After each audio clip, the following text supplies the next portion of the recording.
Selamat pagi anak-anak, bagaimana kabarnya hari ini? Semoga kalian dalam keadaan sehat-sehat ya. Tetap semangat ya, walaupun pembelajaran kita masih dalam jarak jauh. Hari ini kita akan belajar tematik, tema 1, subtema 1, pembelajaran 4, 5, dan 6 ya. Kalian simak baik-baik ya pembelajaran berikut yang Ibu sampaikan.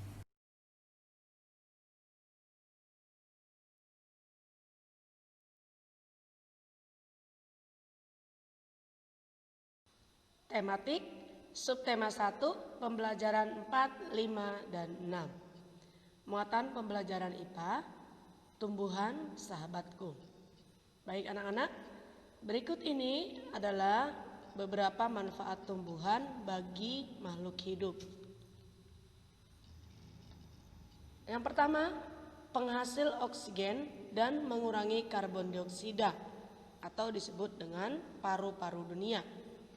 Coba perhatikan gambar di samping sebelah kiri, itu adalah gambar yang menunjukkan bahwa tumbuhan itu menghasilkan oksigen atau O2.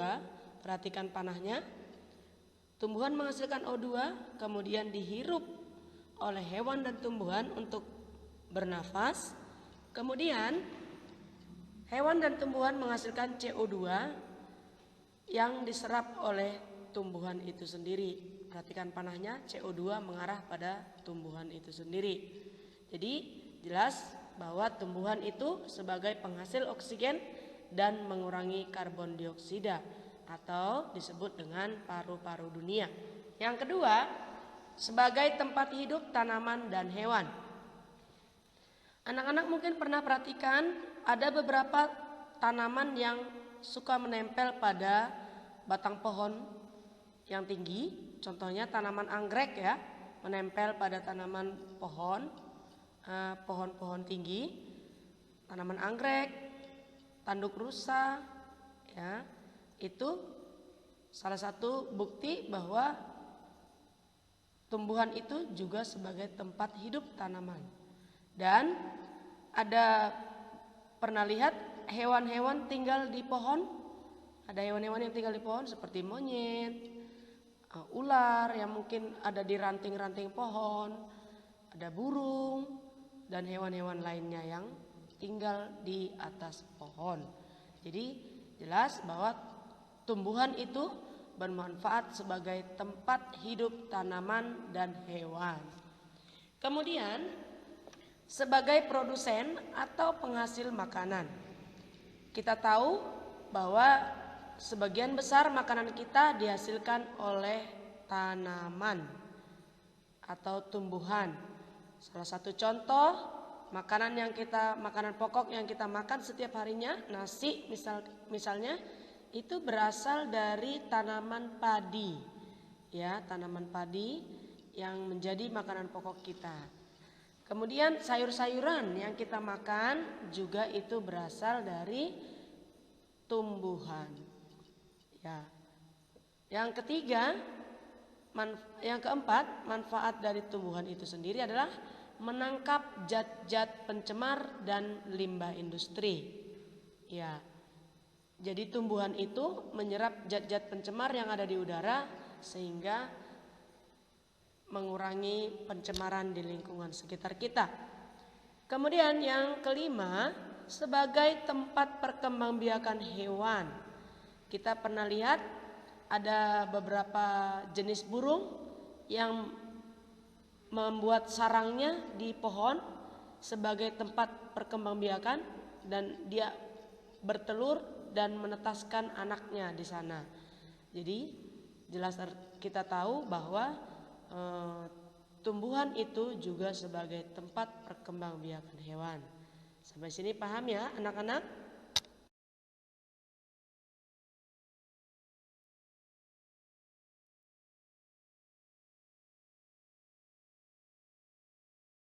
Muatan pembelajaran IPS keadaan geografis Asia Tenggara.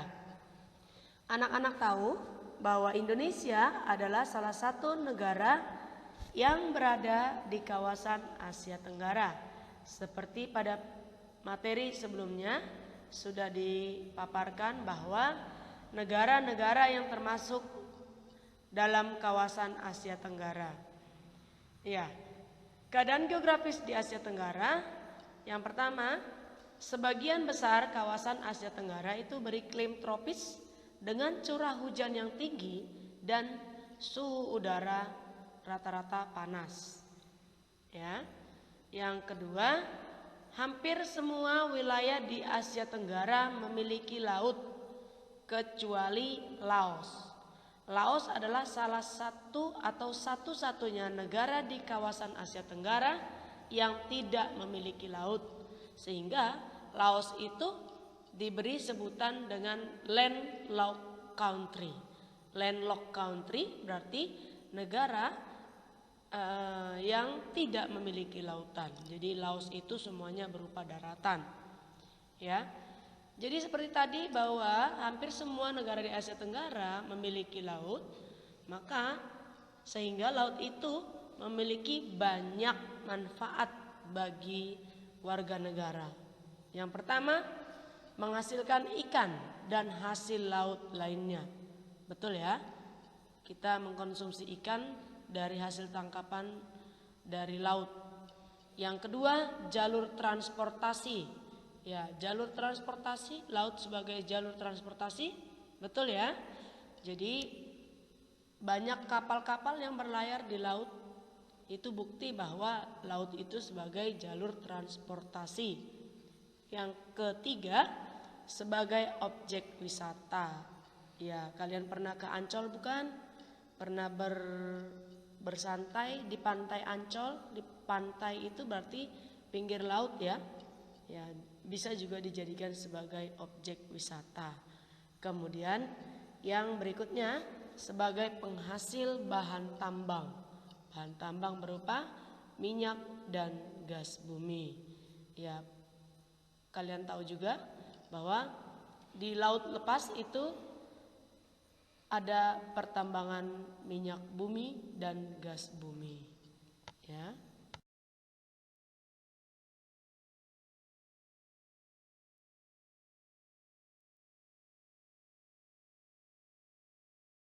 Yang berikutnya, muatan pembelajaran PKN, pengamalan sila ketiga Pancasila. Perhatikan gambar di samping, ada dua gambar. Di sana adalah gambar yang menunjukkan pengamalan sila ketiga dari Pancasila. Yang pertama, menjaga persatuan dan kesatuan dalam masyarakat. Ya.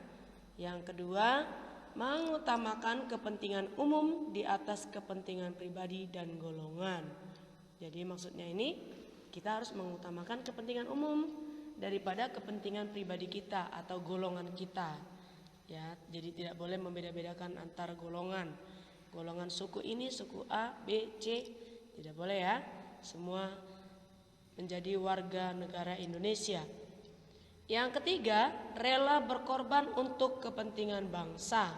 Kalian tahu pahlawan-pahlawan kita sebelumnya yang rela berkorban untuk kepentingan bangsa dan negara ini.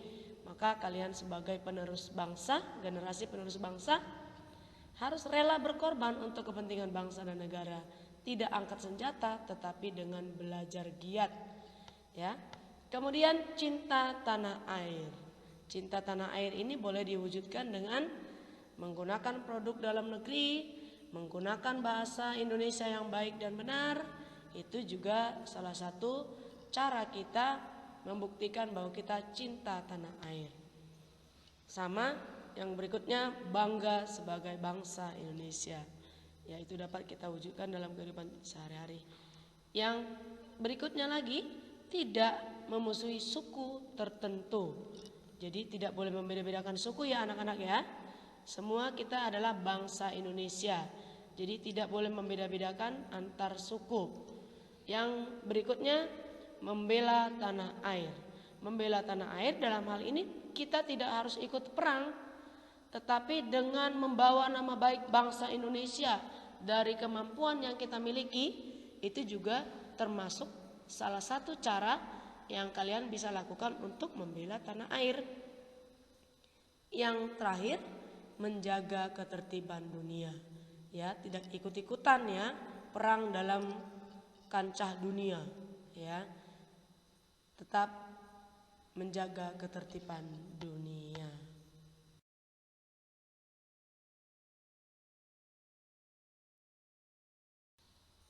Ya, materi berikutnya adalah muatan pembelajaran bahasa Indonesia. Dalam hal ini kita akan mempelajari tentang ide pokok. Ide pokok atau gagasan utama adalah sebuah topik yang akan dibahas dalam sebuah paragraf. Adapun fungsi dari ide pokok itu sendiri adalah sebagai topik pembahasan. Ya. Bagaimana cara kita mengenali sebuah ide pokok? Berikut adalah ciri-ciri ide pokok. Yang pertama, menjadi inti dari suatu paragraf. Ya, menjadi inti. Jadi dia adalah inti. Tahu inti berarti pokok. Pokok dari suatu paragraf. Yang kedua, mempunyai kalimat pengembang atau kalimat pendukung atau kalimat penjelas. Ya, di kelas sebelumnya kamu sudah diajarkan bagaimana membedakan kalimat utama dan kalimat pendukung atau kalimat penjelas ya.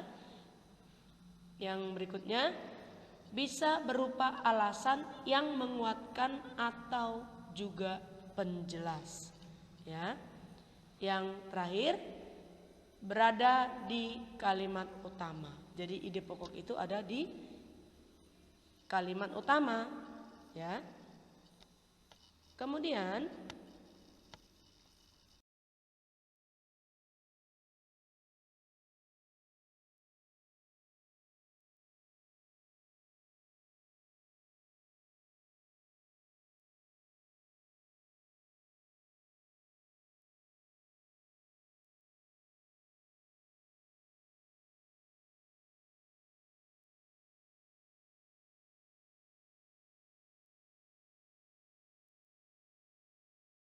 istilah lain dari ide pokok itu sendiri diantaranya gagasan utama, gagasan pokok, pokok pikiran, pokok masalah, pikiran utama, inti paragraf, inti masalah, masalah utama, tema, topik atau simpulan. Itu adalah istilah-istilah lain yang sering digunakan untuk menyebutkan istilah dari ide pokok itu sendiri. Kemudian bagaimana caranya menemukan ide pokok dalam sebuah paragraf? Berikut adalah langkah-langkah untuk menemukan ide pokok dalam sebuah paragraf. Yang pertama, membaca teks dengan seksama. Membaca teks dengan seksama atau disebut dengan membaca intensif. Ya, di pembelajaran sebelumnya atau di kelas-kelas sebelumnya kamu sudah bisa membedakan membaca intensif dan membaca memindai ya. Kalau membaca intensif itu ya membaca dengan sungguh-sungguh, dengan seksama. Sedangkan membaca memindai itu hanya membaca secara cepat atau yang penting-pentingnya saja. Jadi dalam menemukan ide pokok sebuah paragraf kamu harus menggunakan teknik membaca intensif atau membaca seksama. Yang kedua, mengubah kalimat utama itu menjadi lebih lengkap atau lebih kompleks, ya,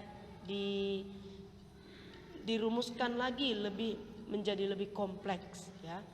Kemudian yang ketiga, menemukan kalimat utama dari bacaan itu sendiri, ya. Kemudian menandai informasi penting yang sesuai dengan pokok bahasan pada sebuah bacaan. Yang terakhir, setelah itu baca kembali bacaan dengan teliti sampai menemukan ide pokok. Ya, demikian langkah-langkah dalam menemukan ide pokok dalam sebuah paragraf.